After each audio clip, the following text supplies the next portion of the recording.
Hello and welcome to Dan Makes Things. My name's Dan and I've been sent a really interesting kit today. This is the PiDog from SunFounder. It's a kit that you can build to create a four-legged walking robot using a Raspberry Pi. Let's take a look.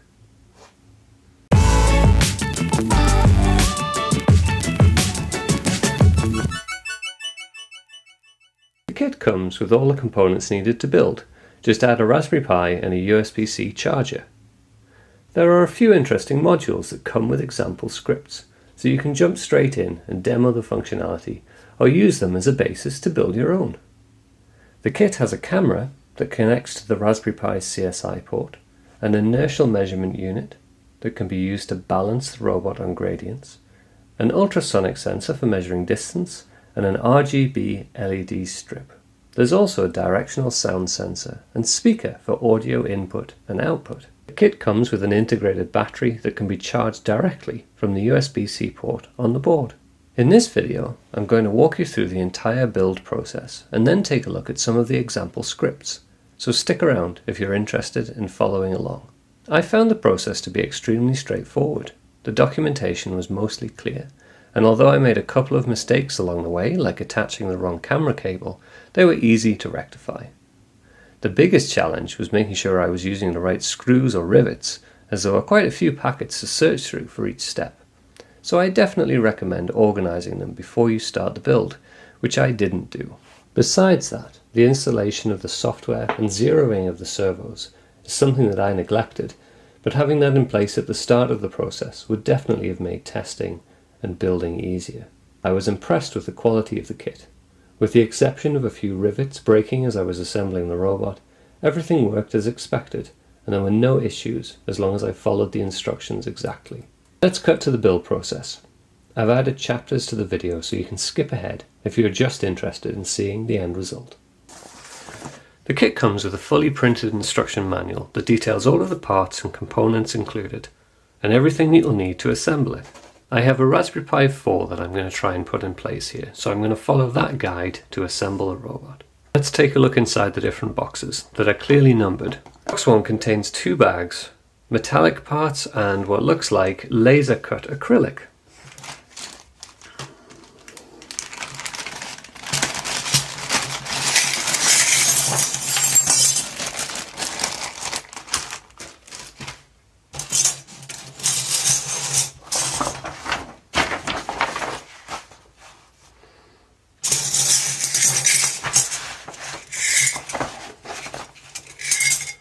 Using the instructions as a guide, I can see the part that I'm interested in for the Raspberry Pi.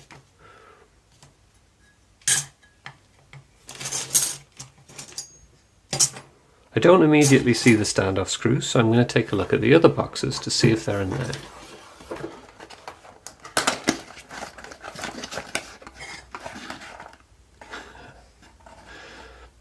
Box 2 clearly includes all of the servos and other electronics parts needed. Box 3 includes some assembly equipment such as screwdrivers,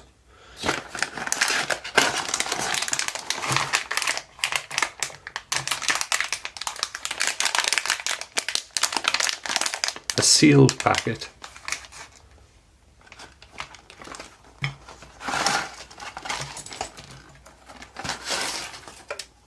and the wiring. With a little bit more digging into box 2, I found this, which looks like it has the standoff screws in place there. You can see all of the packets are clearly labelled, M2.5 by 8 plus 6, which is what was included in the instructions. We also need the M2.5 by 6 screws to attach them underneath.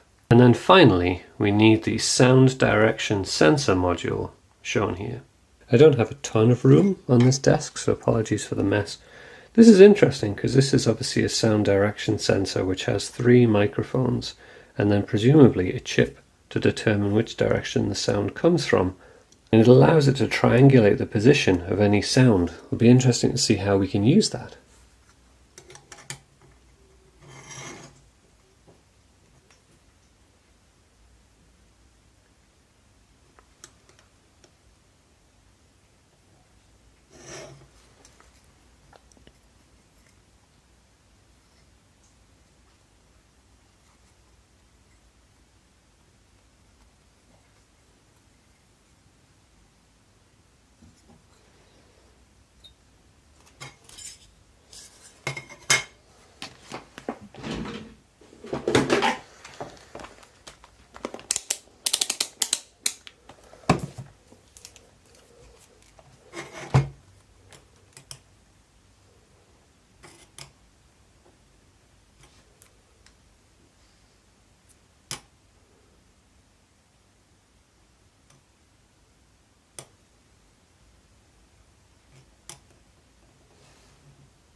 First challenge I have here is that we have a module that is supposed to go directly on top of this aluminium plate, but the aluminium plate is conductive, and I can see on the underside a couple of contacts that are exposed from the microphone. So the concern is that if I put this directly onto there, you'd actually be shorting that out. But when I put it in place, you can see that they've actually cut holes specifically to avoid that. You can see the contacts protrude through the holes there, avoiding any kind of contact with the board. Very clever. I'm going to try and assemble this using the screwdrivers that were included in the pack. They've included all of the wires with a cable tie, and so all I need to do is work out which one of them has 7 pins. I guess that guy.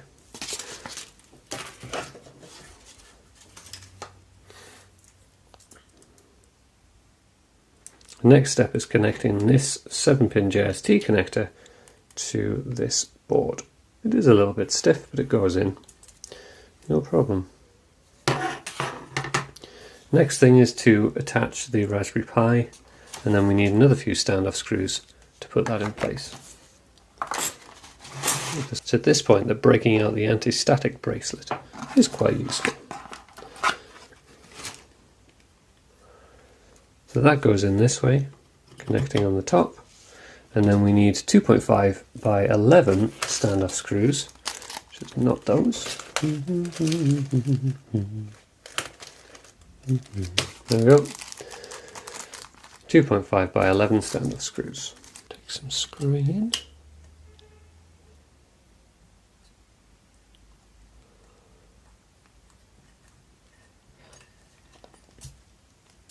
Problem with these nylon standoff screws is they can often break, and if you continually screw and unscrew them, you'll find that you might have problems where the thread wears away, which is what I've had on my project as well.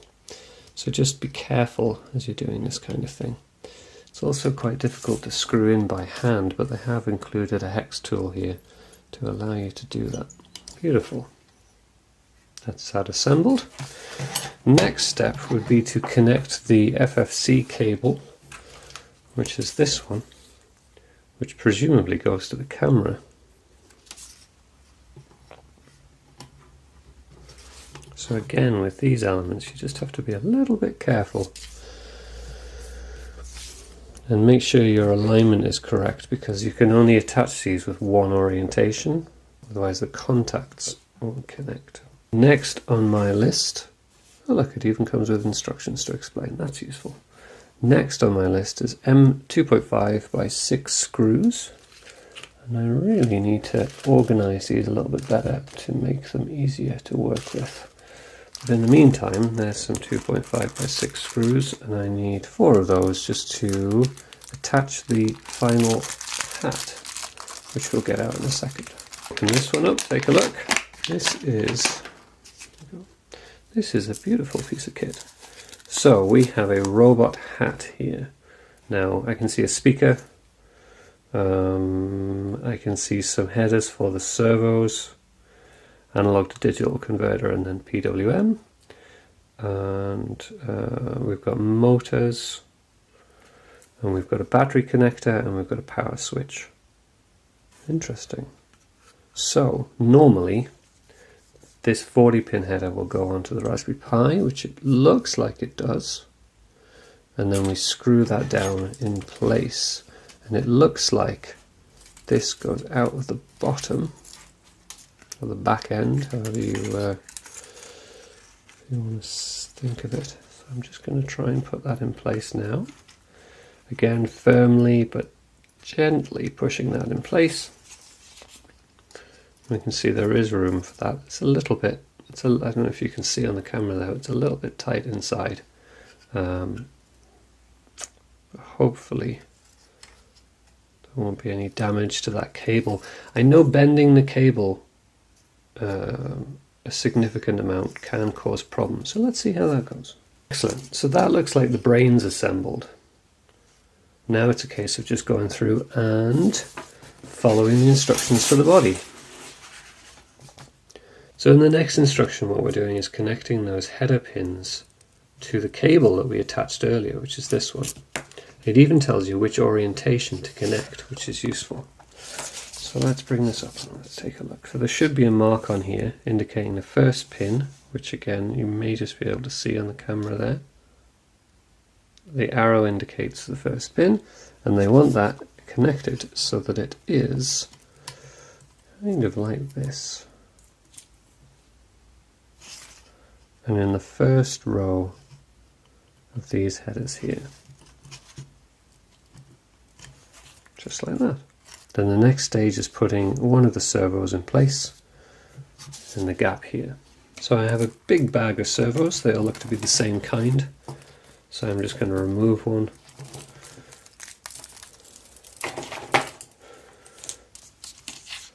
And then attach that in the orientation specified, just like that. Then we need an M2 nut and a 2x6 screw. We have quite a few of these, so I assume these are the fastenings for all of the servos. And that's that in place. Then we're talking about the battery. Now I think this heavy mystery pack is the battery. So you can see there's multiple wires attached, and that's generally because we're going to be able to charge it in place, which is good. So we have a Velcro sticker, which I think is this one.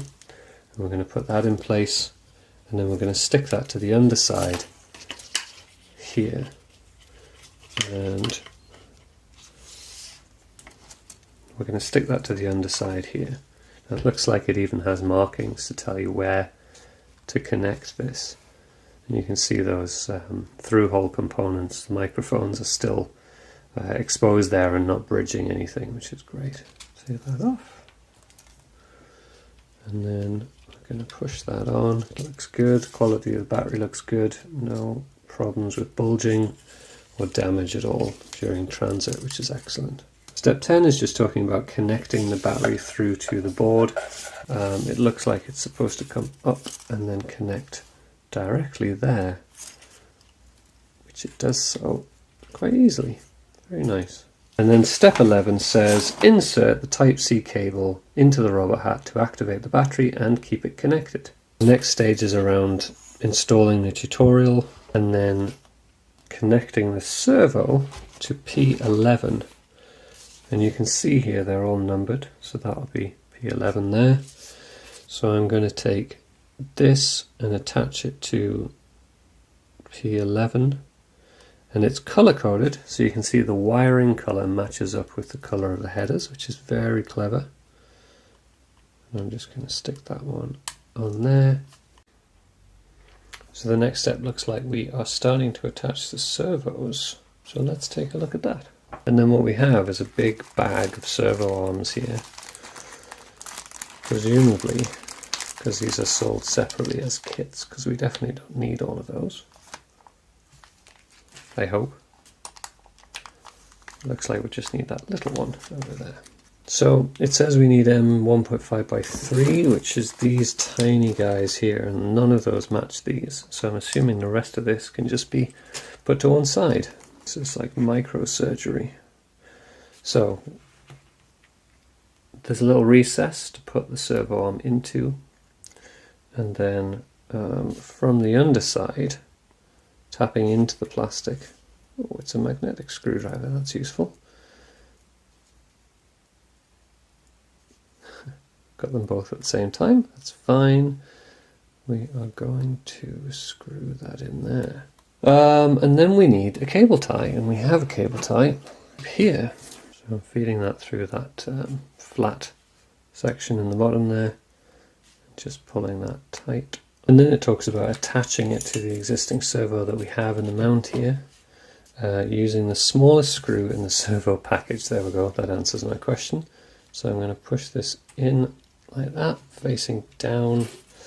Now the challenge with this is typically, if this isn't at the midpoint and I attach this permanently at the midpoint, we could end up where the servo overextends and impacts this.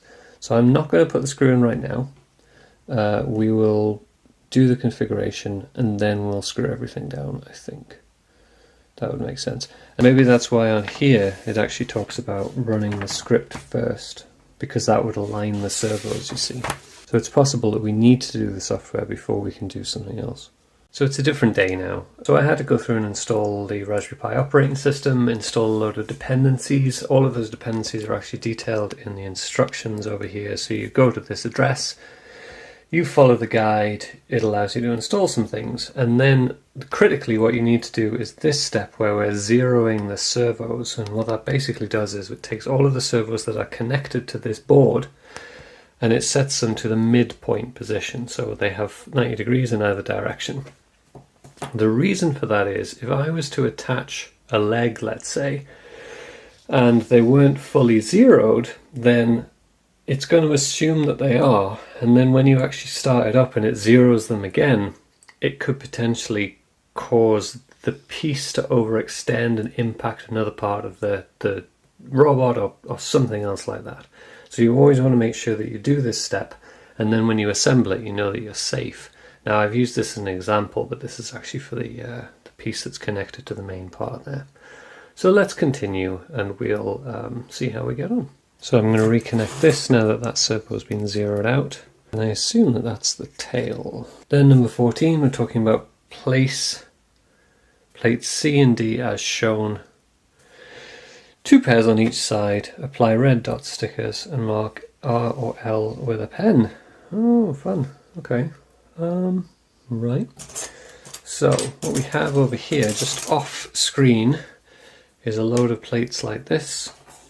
What I'll do is I'll move him out of the way a little bit, and then we can get that there. And we can see where we are. So we've got 1, 2, 3 little guys as well. These guys as well. So 1, 2. So what's the reason for the stickers? Because that seems like overkill. Yeah. I can keep track of 4 legs. I'm just going to brave it and do it this way. So we're talking about now the different screws, and that explains, I guess, why we have a lot of different servo arms, is because depending on where you're using the servo, you'll have different arms in place. So we're going to have to pop all of these out and attach them. So you'll take one of those and you'll take one of these and add them in, and obviously what you want is to have 2 in that orientation and 2 in that orientation because they are mirrors. And then we'll have the screws that we screw through from the back, and we attach all of those. What's next on that list? Then we're putting the servos in place themselves, screwing those in, and then you've got the upper and lower legs where you're attaching the servos, and then we have the acrylic pieces there. We need to peel the protective cover off, and we need to attach those as well. So after a little bit of experimentation, found that just gently scratching off a surface until you can get your finger underneath and pull this seems to be the best way of getting it removed. I can put that on that side, push this through, that on that side, and then hopefully just push down, and something just pinged off across the room.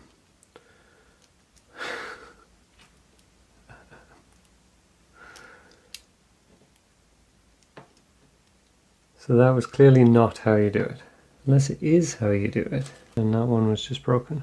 I'm going to try one more time, and then I'm going to Google it.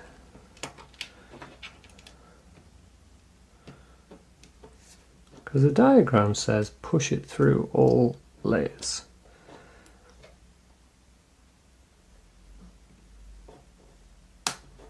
That's better, okay. So that did work. I just had bad luck there, I think. Okay.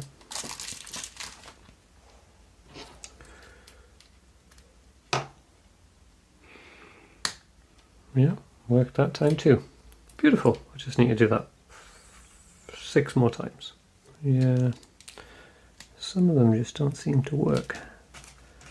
But I've broken 2, and there are 2 spares, so fingers crossed we won't need any more after this. Beautiful. So that is that. That's that part, and then we are looking at connecting the servos 90 degrees from each other and attaching them to pin 11, all attached to pin 11. So there is a step here that says keep the servo zeroing running and insert the servo wire into pin 11. So I assume what they want you to do is assemble it while you're powering those servos to make sure that they stay at 90 degrees or at zero effectively, so they get that full range of motion.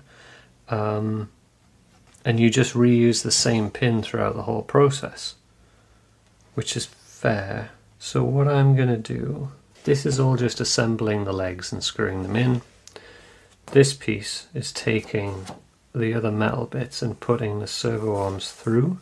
So I'm actually going to do that next, so that all the pieces are ready to assemble, and then I'll start the Pi, and then I'll install the servos. Now the astute among you will notice that I'm only putting 2 screws in for every 4 screws that I should be putting in. That's partly because I want to be able to disassemble it and still have these holes ready for reassembly. The other part of it is because I really don't want to put all of those screws in right now. It may come back to bite me later. So this is the fun part, where this mess of components and hardware is going to turn into a dog, hopefully. So you can see I plugged that in there, and you actually need to plug it in to the top board, not the Raspberry Pi. I'm going to unplug all of these guys.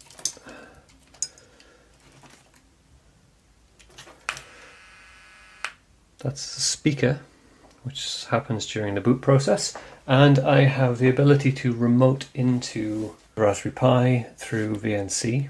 So I'm going to do that now.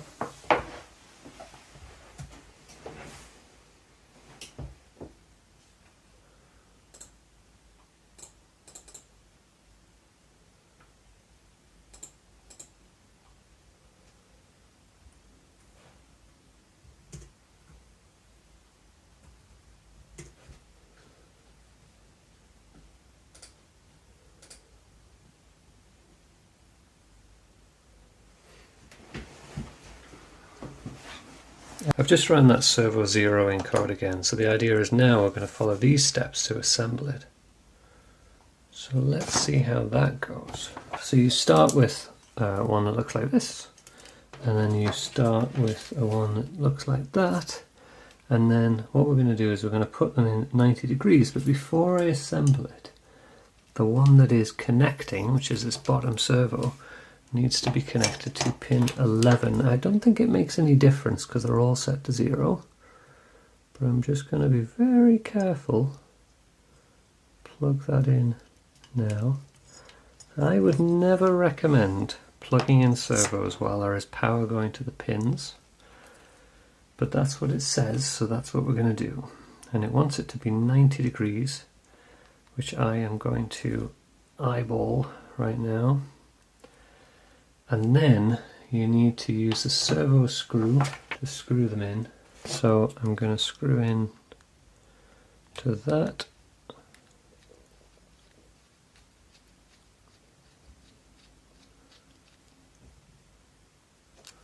And that is the first one down. Now, now we only need to do that again all the way through for all of the other ones. Once they're done, you should be able to take this piece and plug that in there. And again, that needs to be, hang on, get my bearings right here. That piece, and that needs to be 90 degrees as well. So I'm just lining that up. And what I'm going to do here, again, because you need to have pin 11 connected, is I'm just going to gently disconnect that one. Like this one. Now obviously normally you would plug this in before pushing the 2 pieces together, but I've already zeroed them, so I'm confident that this won't move, and that is effectively how it should look once it's done. Again, grabbing the smallest screw. These 2 other ones are good with their self-tapping, and they're really designed to attach to servo arms to other things. Whereas this one is a metal screw that goes into the inside of the metal servo horn. Screw that in there, and then you can see that's one of the 4 legs completed. So let's do that for the others as well. Okay, so we have the 2 sides of the body, I assume that way around, so there's clearance for them to move. And the instructions say power it off, attach it to the body frame with some screws, then rivet the front plate on. That's a shame, because it would have been good if that could have been something that could have been unscrewed and disassembled, but never mind. And then start powering it up. So let's get this assembled first.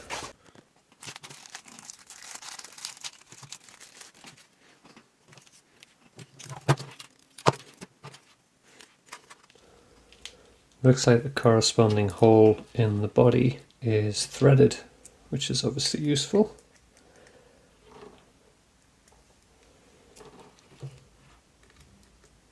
This one.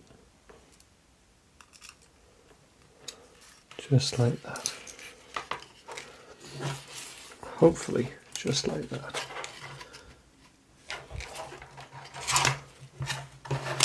Oops. Just getting it all aligned and getting it all assembled, it's the tricky part.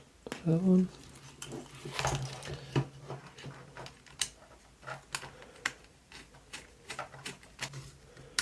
Very nice. So, what do we have now? We have a little 4-legged robot that needs a lot of wiring. So, on the instructions, it talks about being able to connect them to a numbered pin, and then on the top of the thing you can actually see, if that focuses, you can actually see the numbers down the side. So all I'm going to do now is follow the instructions and install the right servos on the right pins. And it even has, like for example with this one, it even has a space for the servo connector to come up. Ooh, there we go. To come up through the chassis, which is really useful, keeping them all out of the way. So that one is actually pin 9. Much more comfortable plugging them in with the power off. And then we have the left leg, which is this side. Pin 0, pin 1, pin 2, pin 3. So I'm just going to do that now. What it wants you to do here is take them and thread them through some of these gaps in the material. So you can see there's a hole there for that to go through, and then it actually feeds through here to go inside, and then back out that same gap in the top. Could use a pair of tweezers here. So that's that one, and that's 0.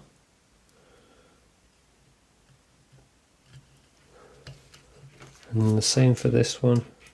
So this one actually goes through like this, and then connects to that one. And hopefully, hopefully they've done their homework here so that it's not going to end up catching on anything. Starting to get quite congested in here, but I think this is it. Pull that through there. And that's that one. And then he goes into pin 1. Like that.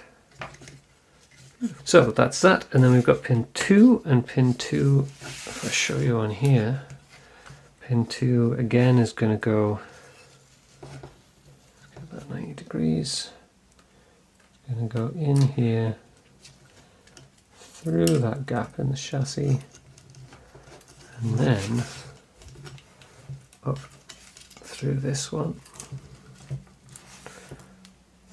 and then up into pin 2 on the top.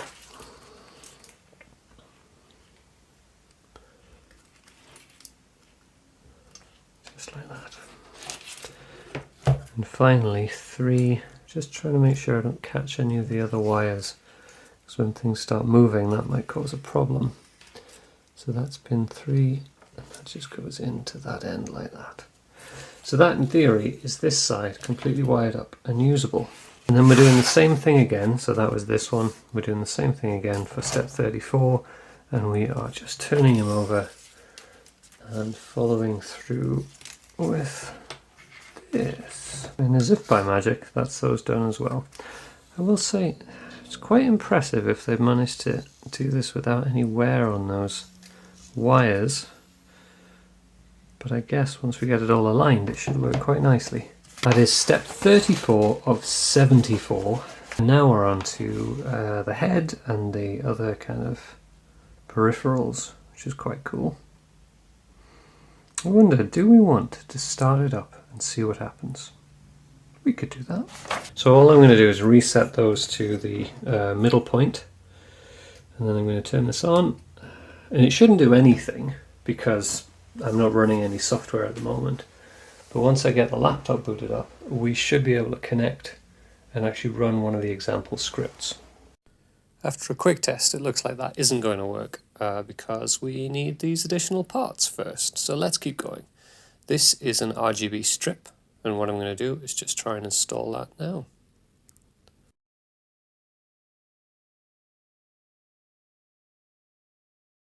So there is this metal bracket that I'm going to use to fix it to the front of the robot.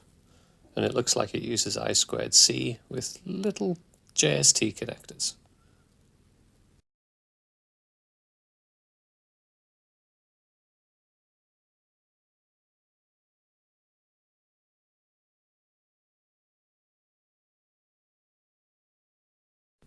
And as with some of the other areas, this is just riveted together with little plastic rivets.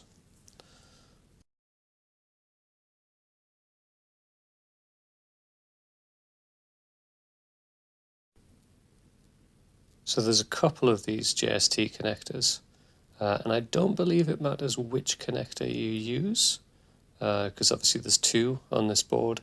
One of them goes to the hat on top of the Pi, and the other one we'll talk about in a second.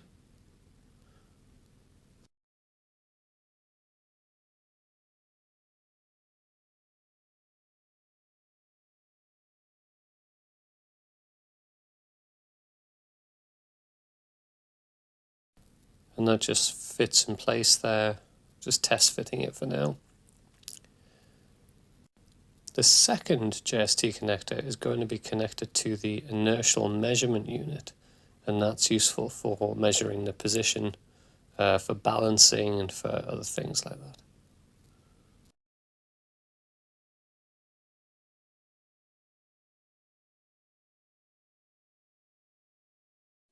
And again, this module just comes as a standalone unit that you can plug in with a JST connector. And we have to feed it through the chassis first of all, and then connect the module on the outside, again with rivets.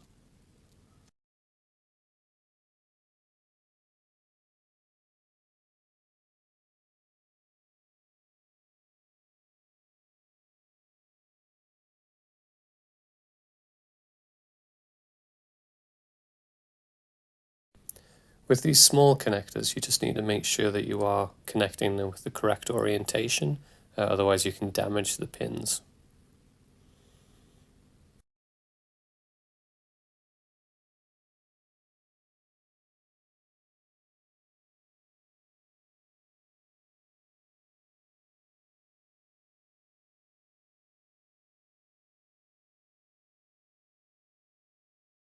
And then it looks like we're using plastic rivets again to connect the RGB strip mount to the front of the robot.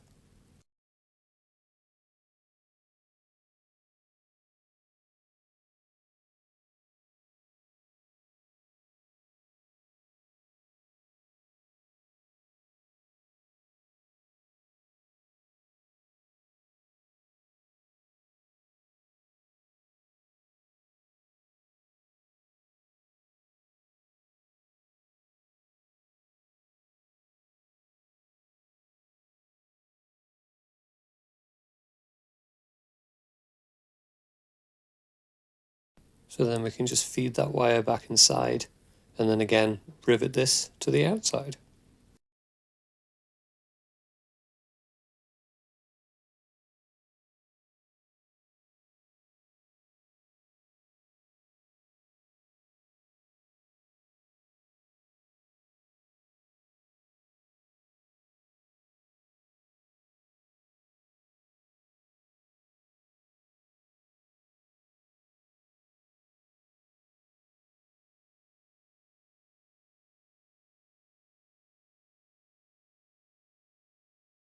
Next, we have a small bracket that fits underneath, and that is to improve the structural integrity of the robot, I assume, and also, I guess, protect the battery a little bit.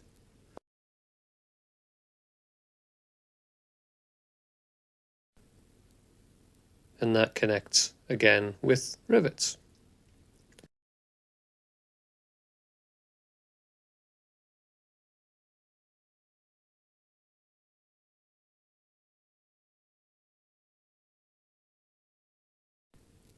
It would have been nice if we'd been able to disassemble this, if they'd been screwed on, but at the same time the rivets do make the assembly process a lot quicker. Next we're going to assemble a stand, and this is made with that laser cut acrylic. So we need to peel that protective film off either side and then assemble it. And this uses effectively a captive nut and a bolt to secure each side to the base.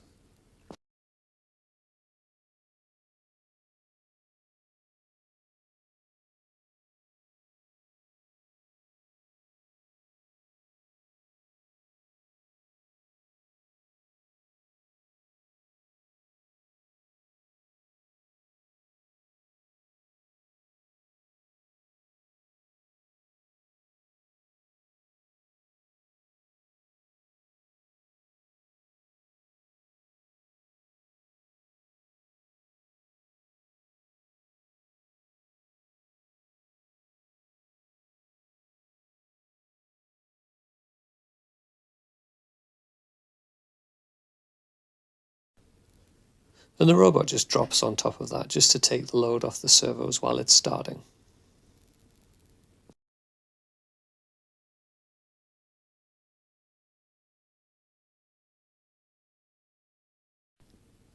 Next, we get to build the neck mechanism, and this is a very similar approach to the other areas where we're taking that plastic servo arm, screwing through from the other side with the small tapping screws, and then that secures it in place, and then we can push it onto the servo itself.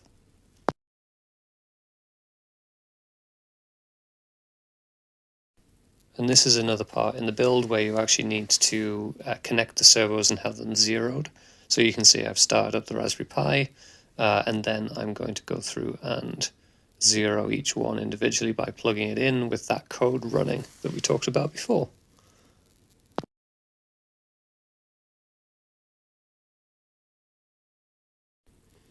So you can see there are two servos involved in the pan and tilt of the head. So this is a nylon spacer, and it's good to see this in this project because the project that I've been building, the biped, for the last couple of years, is basically held together with spacers and hope. So it's good to see them in this one as well.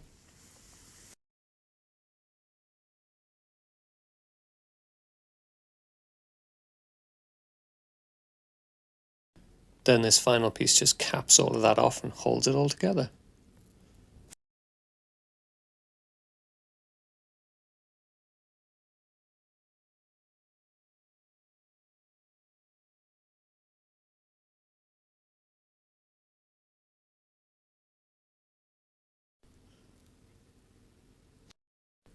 These two pieces use metal standoff spacers to mount the neck within the gap in the chassis.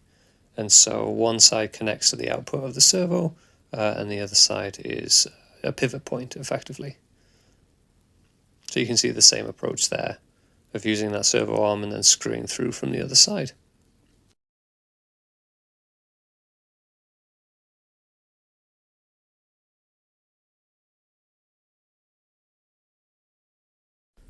And this uses a screw with a spring nut, and then push through the piece, and then the spacer on the other side as well. And of course now it's time to plug in those servos. Just make sure that they're zeroed with that zeroing code running.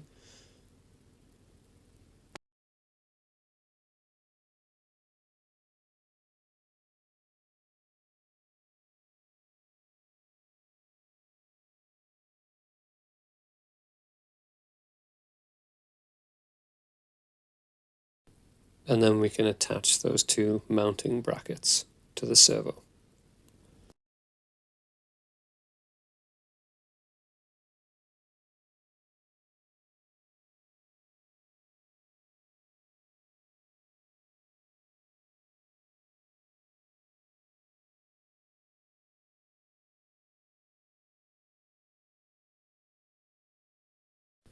Apologies that there's no background noise on this particular section of the video. There was a problem with the audio, so I'm just re-recording it with the voiceover.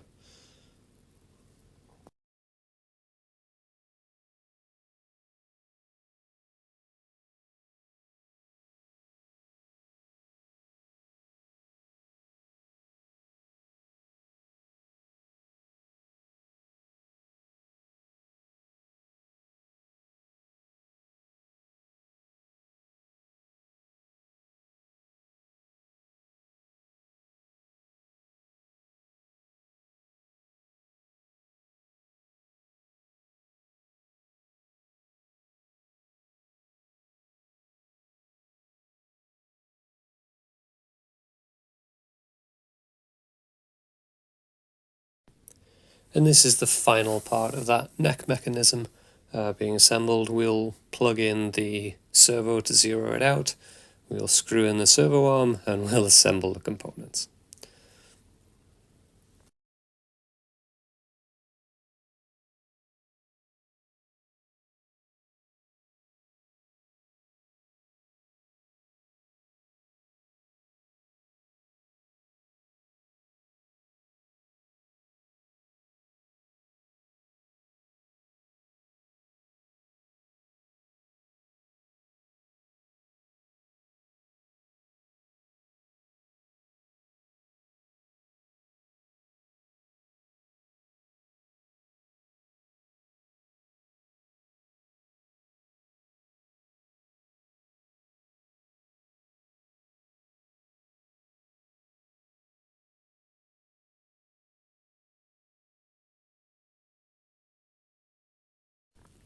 And hopefully you can see how everything slots together here with just a rivet and a bit of a spacer, just to allow that to move freely.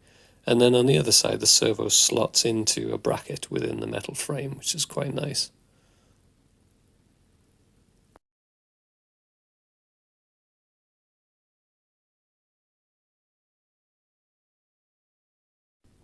The instructions detail, of course, which servo to connect to which pin. Relatively easy to follow, straightforward enough to attach.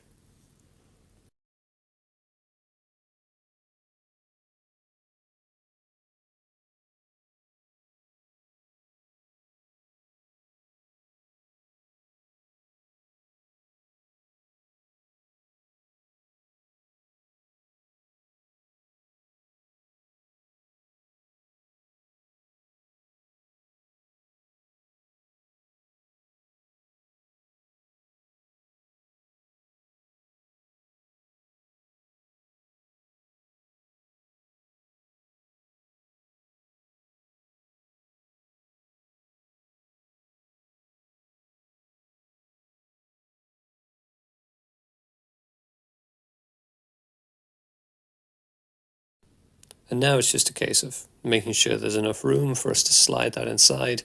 You can see those metal standoffs there will connect to the outside chassis with some screws, and then everything should be in place ready for the final part of the head.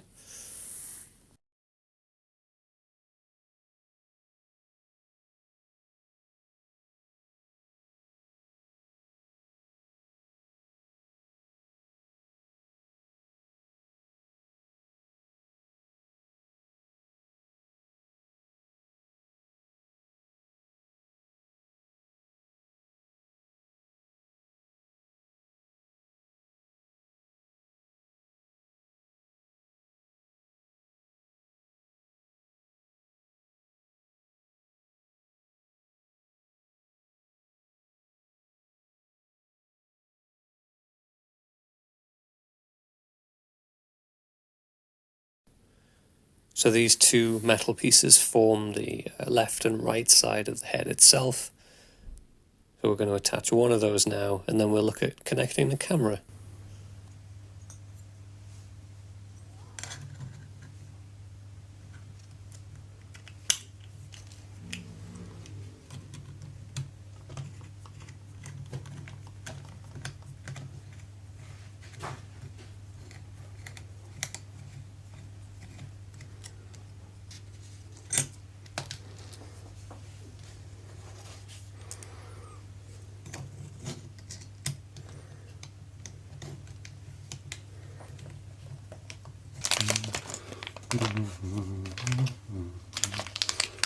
It's at this point in the build that I realized I'd made a mistake, which you guys may have noticed to start with. Okay. I'm not sure why they're there, but let's keep going. Because we already have a cable.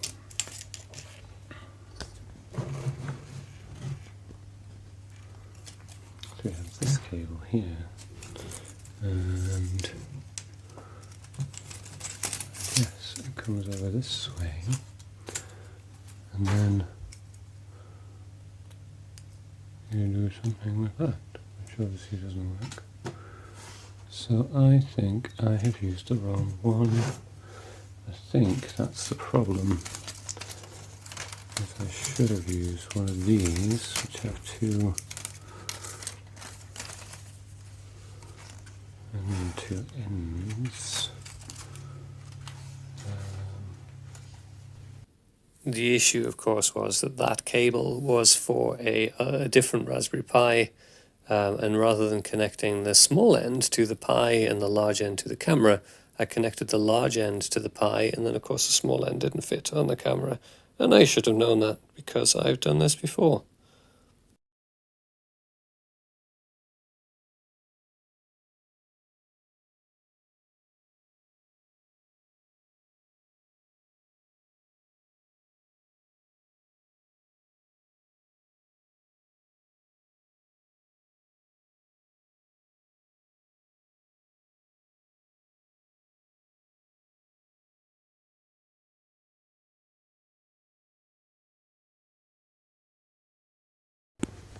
Now that we're back on track, the plan is to connect the camera to this very complex shape, which will form the kind of nose and main bulk of the head.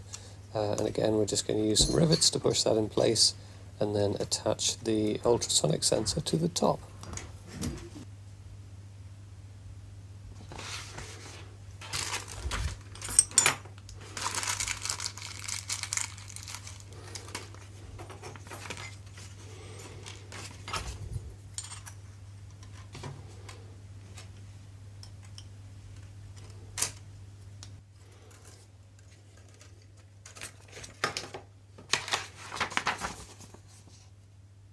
This next part involves sandwiching the ultrasonic module between that piece of metal we just attached and some acrylic with 4 screws. And it's the only part that I wasn't super comfortable with, because of course if you tighten it too tight you may damage the module. So if you are building this yourself, just be careful and make sure that you don't tighten it more than really necessary.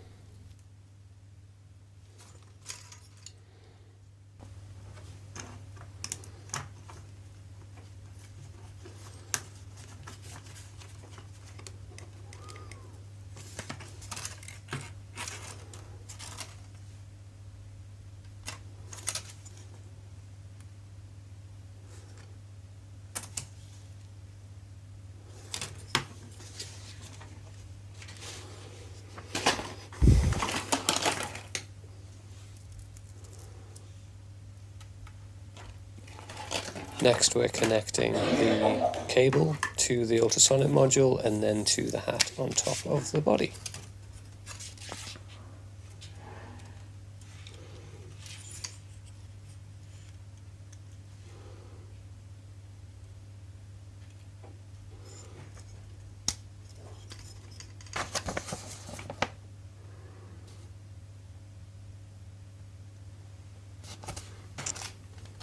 first, there is also a touch switch that's mounted behind the ultrasonic module.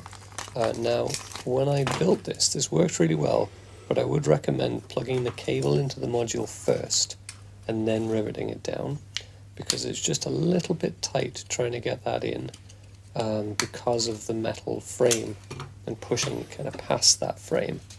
So you'll see here it's doable, but it's easier to connect it to the module first and then to push everything in place. And I guess that's one of the disadvantages of the rivets, is that you can't disconnect them very easily if you need to. So now we're just fitting that head in place, and again that's connected with rivets and screws.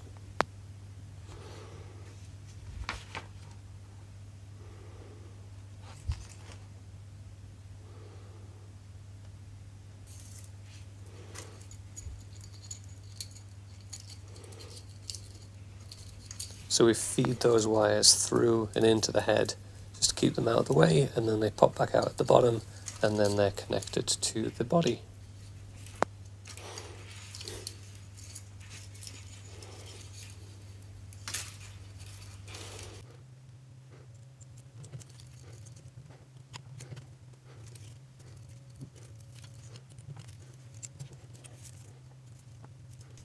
This may look a little confusing, but the instructions are quite clear on how to connect each one.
And that final piece of the head attaches to the side there.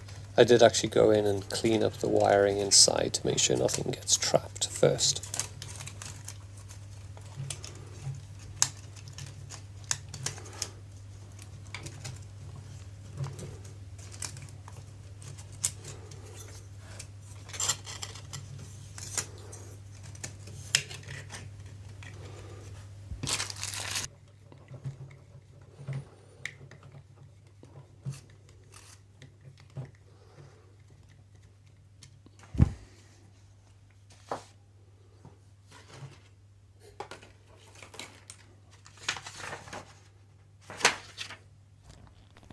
So that is effectively the build complete. Before I tidy up the wiring, I want to give it a good test. So I'm going to start up the Raspberry Pi, I'm going to remote into it, and I'm going to try out a few of the basic examples.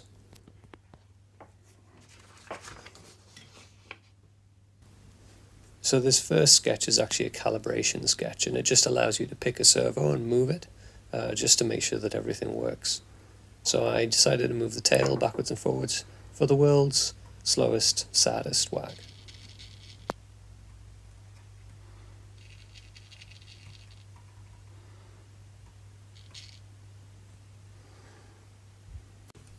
This next example is just a wake-up sketch to make it sit.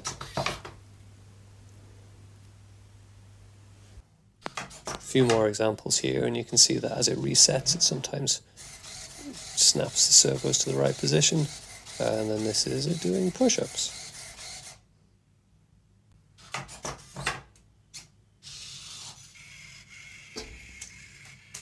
A test of the head's range of motion there as well.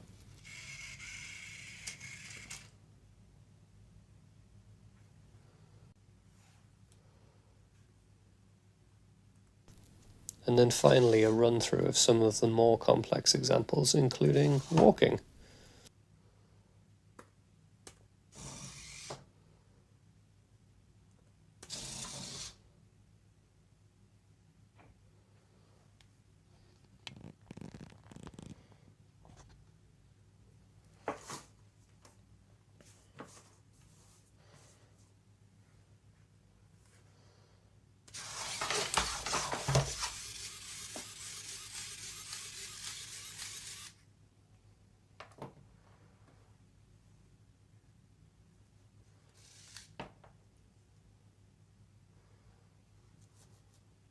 This is an example of the balance control where it allows it to compensate for any uneven terrain. So let's start that up and see how that works.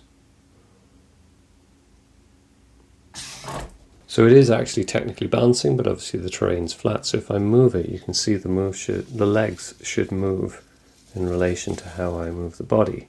It's a little bit more clear if I just put it down again. You can see it levels out.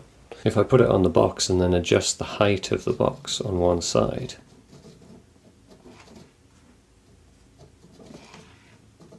you can see it tilting to compensate.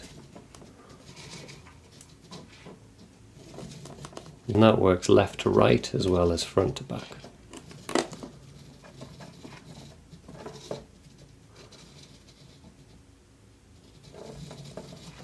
We can load up a few more complex examples as well, showing the range of different features from the various modules. So for example, this one, the dog will sleep, and then when it hears a noise, it wakes up startled and reacts to that noise. So let's try that now. I'll stay quiet while it boots, and then I'll make a noise and see what happens.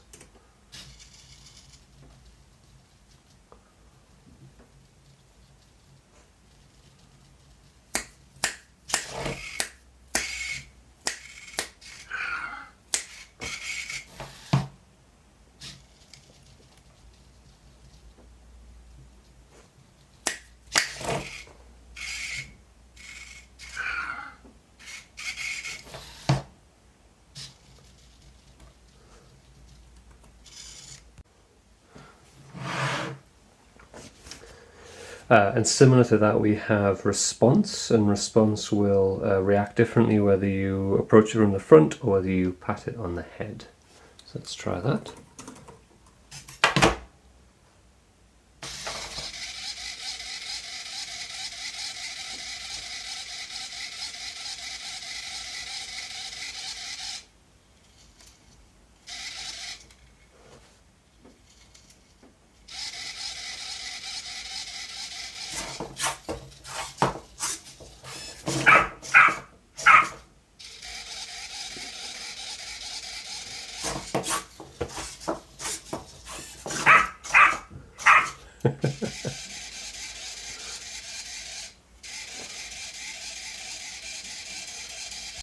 And then this final one is patrol, which is similar in that it will walk around, and if it detects something in front of it, it will stop and bark, I think.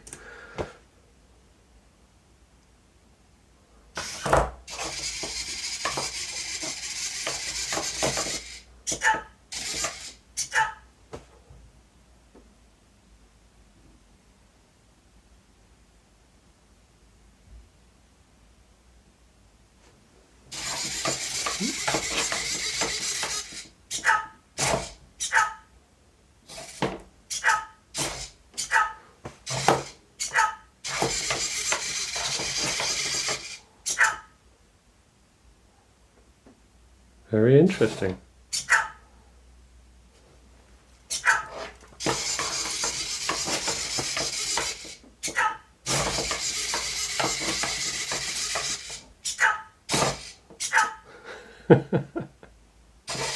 Okay. I'm excited to use this kit for future development, as it offers a lot of functionality out of the box that would make the creation of a prototype very simple and straightforward. Thanks to SunFounder for providing the kit and giving me the opportunity to create this video. If you're interested in purchasing the kit, the link is in the description below. Also, feel free to join our Discord community if you have any questions or want to share your build. Thanks for watching.